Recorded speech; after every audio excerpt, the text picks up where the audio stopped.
What's up, everyone?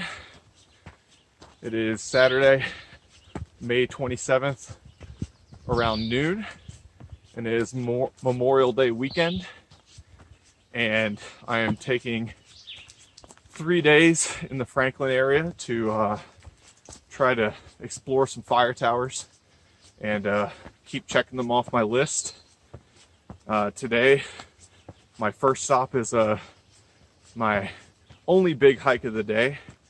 I am hiking the Yellow Mountain Trail in Nantahala National Forest. This is located in the Nantahala Ranger District in the far eastern portion above the Cullasaja River Gorge. And it is between Franklin and Highlands, North Carolina. This fire tower is on Yellow Mountain. Sorry, this is really big deadfall I have to get over. This fire tower is on Yellow Mountain, which is the highest peak in the Cowee Mountains of Western North Carolina. I haven't seen a pronunciation for that. It might be Cowee Mountains, but I'm gonna say Cowee for the rest of the video. It's spelled C-O-W-E-E.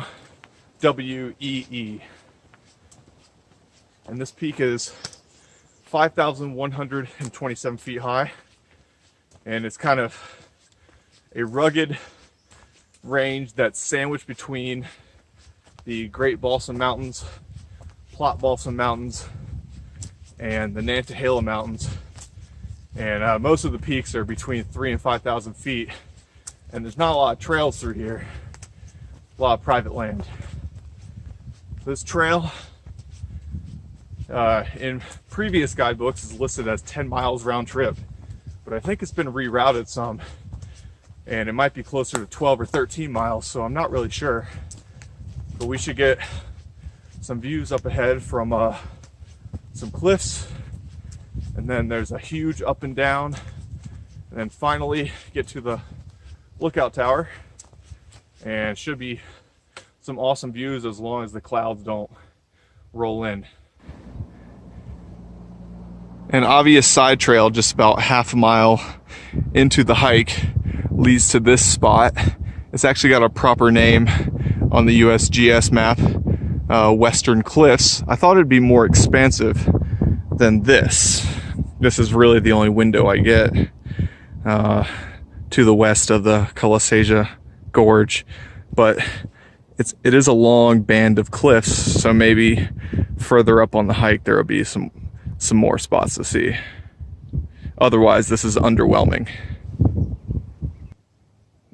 This is a much nicer viewpoint on the southwest side of Shortoff Mountain, looking over the Cullasaja Gorge. I believe the big peak in the distance there is Standing Indian, which is the tallest peak in the Nantahala Mountains. And I'm not sure what this tall ridge line is. It might be Fishhawk Mountain.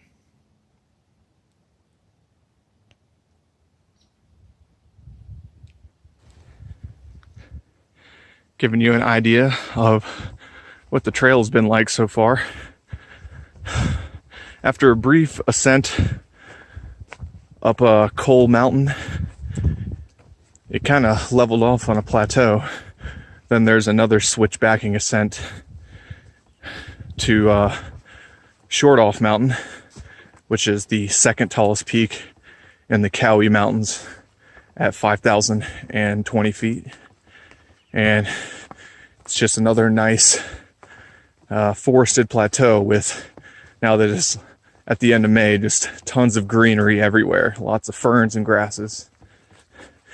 Pretty easy walking so far.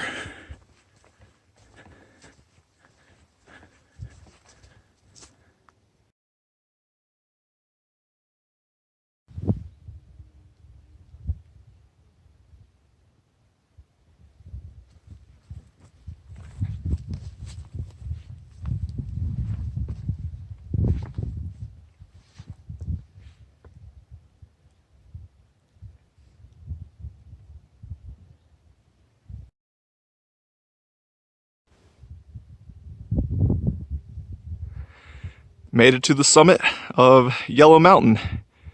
Around 6 miles even. Took me about 2.5 hours to get here. This is the tallest peak in the Cowee Mountains at 5,127 feet. And it has, I think, the smallest lookout tower of any of the publicly accessible lookout towers in North Carolina.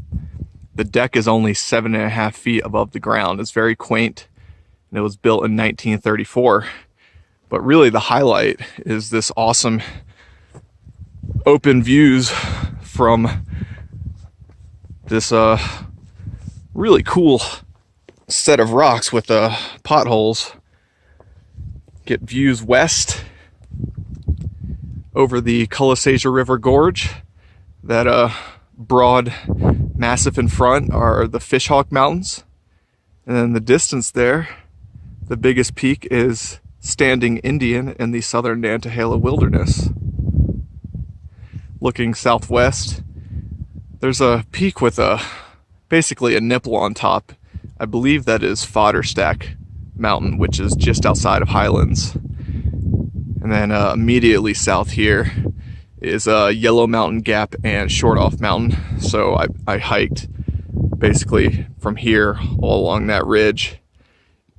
I think this is Cowee Mountain, and then the beginning of the hike is on the other side.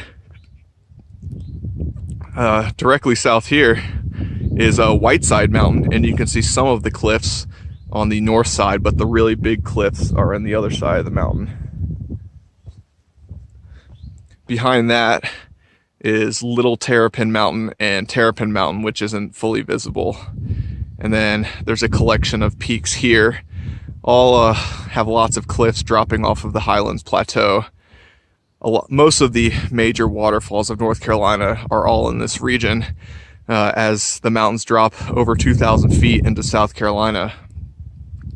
And then the distance here towards the east are the craggy sheer cliffs of Panthertown Valley. That's pretty awesome. I'm gonna go up on the tower and get better views.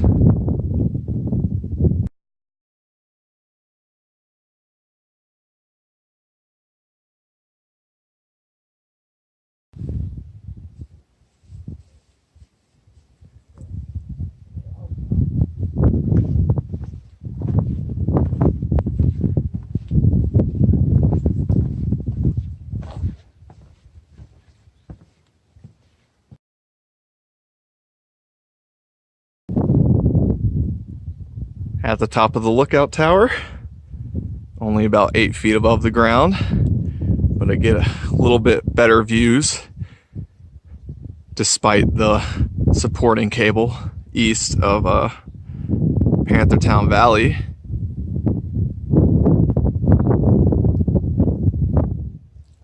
Let's walk around. Don't really get views over the trees in this direction. This would be north towards the Cowee and Alarka Mountains, and then the Great Smokies. And plus the clouds have rolled in today. So even though I know in the distance there are the bigger Great Smokies, can't really see them. Get a more open view west. The ridge behind the front ridge is where Wesser Bald, Copper Ridge Bald, Wyatt Bald, and Wine Spring Bald are.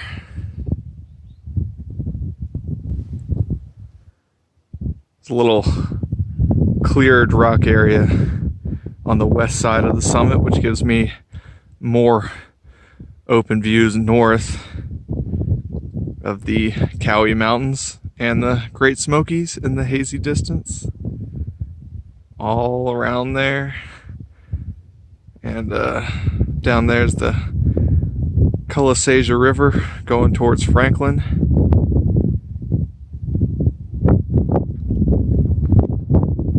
We got a really big open view of Fishhawk Mountain and Standing Indian. I really am not looking forward to climbing back up Shortoff Mountain on the way back, but I have to.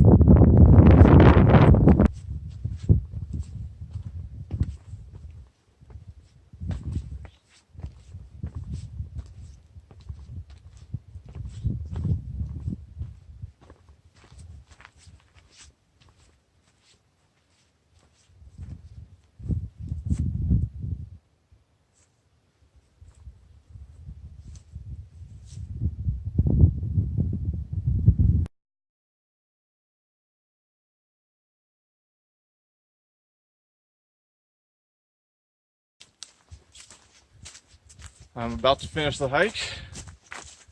Got less than a quarter mile to go, all downhill from here. It was a little longer and tougher than I thought it'd be. It's going to be just about 12 miles even, and around 5 hours and 40 minutes in hiking time. I did spend roughly 40 minutes or so at the summit, so I made pretty good time. You know, I took a little bit longer than usual when I stopped, and I think it's a sneaky amount of elevation gain. I started at Cowee Mountain Gap, which is around 4,200 feet, and you never get above 5,100 feet, but you have to go up and down twice between Shortoff Mountain and Yellow Mountain, and it's going to be around 3,000 feet of elevation gain, so it's a pretty stout hike for 12 miles. I'd rate it as moderately difficult or difficult. Otherwise, the trail's been pretty nice. You know, as you saw earlier, the forest, very green, very pleasant. The only drawback really is it's a lot of hiking for just one big view, but it's a great view, so I recommend it, especially if you're trying to see all of the lookout towers in the state. I'm gonna finish up, maybe do another hike after this, and then go get some dinner. Hope you guys enjoyed the hike.